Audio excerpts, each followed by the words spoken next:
Halo teman-teman, bertemu lagi dengan saya Dwi Cahyani.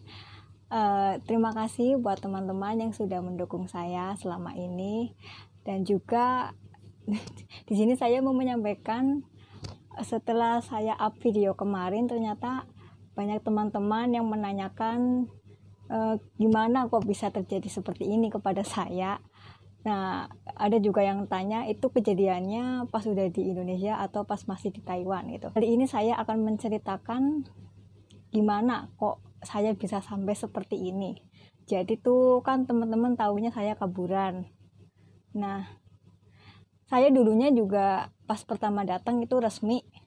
Saya resmi itu 4 bulan. Nah, kenapa kok saya bisa kaburan? Nah, ini ada sesuatu yang terjadi antara saya dan majikan dan juga serta anak-anak dari majikan saya. Tentunya saya juga udah lapor ke agensi ya, namun pihak agensi masih berpihak kepada majikan. Nah, pada suatu hari ada kejadian yang benar-benar menurut saya itu nggak bisa dimaafkan gitu ya, dan akhirnya saya memilih untuk kabur. Dan saya tidak membenarkan bahwa pilihan kabur itu benar gitu. Jadi menurut saya pada waktu itu pilihan yang tepat saya itu adalah kabur gitu. Nah, terus pas waktu itu saya kabur kan waktu itu bulan 3. Nah, pas bulan 9 tahun 2019 itu seingat saya waktu itu udah merasakan gejala dari tangan ya. Tangan itu pada bengkak semuanya, tangan, kaki juga. Nah, itu saya nggak tahu itu bengkaknya kenapa. Tahu-tahu tiba-tiba aja gitu. Pas saya perhatikan kok pada bengkak merah-merah gitu. Kadang kalau pas waktu dingin gitu ya biru semuanya, biru banget. Udah direndam pakai air anget, pakai apa juga masih tetap seperti itu. Terus waktu itu bulan 1 saya main gitu ke tempat kakak. Nah, itu saya ingetnya tuh bulan 1 pas waktu Imlek tahun 2020 itu kok tangan saya udah kaku gitu, udah nggak bisa buat nekuk, buat apa, udah kaku semuanya, udah keras gitu kan. Nah, kalau kaki juga buat jalan itu sakit banget itu. Waktu bangun tidur itu berasa banget sakitnya. Ntar kalau udah dibawa kerja ya udah berkurang gitu. Tapi ntar kalau kerja udah selesai, kita duduk istirahat, terus kita mau jalan lagi tuh sakit lagi, itu seperti itu terus.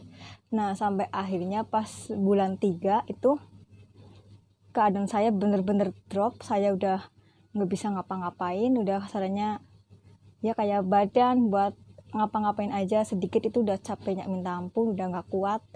Terus dada juga sering nyesek gitu kan, tangan juga kaku, kaki juga sakit, badan juga jadi kurus banget gitu kan.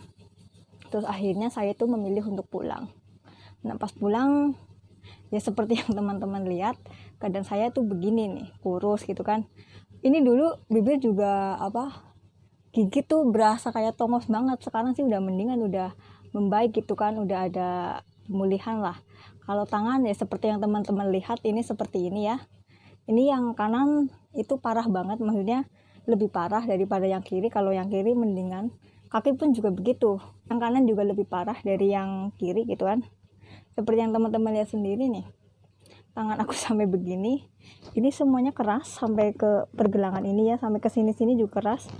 Ininya juga lebih keras ini ya, karena ini lebih parah gitu kan. Ini saya juga udah melakukan pengobatan apapun itu, namun ya hasilnya masih seperti ini. Doain aja ya teman-teman, mudah-mudahan kondisi saya tuh segera membaik. Dan juga nih di sini nih masih pada putih-putih kan, seperti yang teman-teman lihat sendiri. Ini nggak tahu kenapa ini bisa seperti ini gitu kan. Ini di tangan juga pada putih-putih begini. Ini bukan luka ya, maksudnya nggak jatuh terus jadi koreng jadi putih gini, nggak. Ini nggak tahu aja tiba-tiba pada putih begitu gitu kan. Terus ini kenapa kok bisa seperti ini, saya nggak tahu. Ini kenapa pas saya udah konsul ke dokter juga, dokter pun belum bisa menjelaskan penyebabnya kenapa seperti ini gitu kan. Jadi pengalaman saya tuh waktu saya selama resmi itu, saya tuh dikasih makan tuh setiap hari tuh Indomie terus. Saya kan resmi selama 4 bulan. Jadi selama 4 bulan itu saya makannya cuma Indomie terus.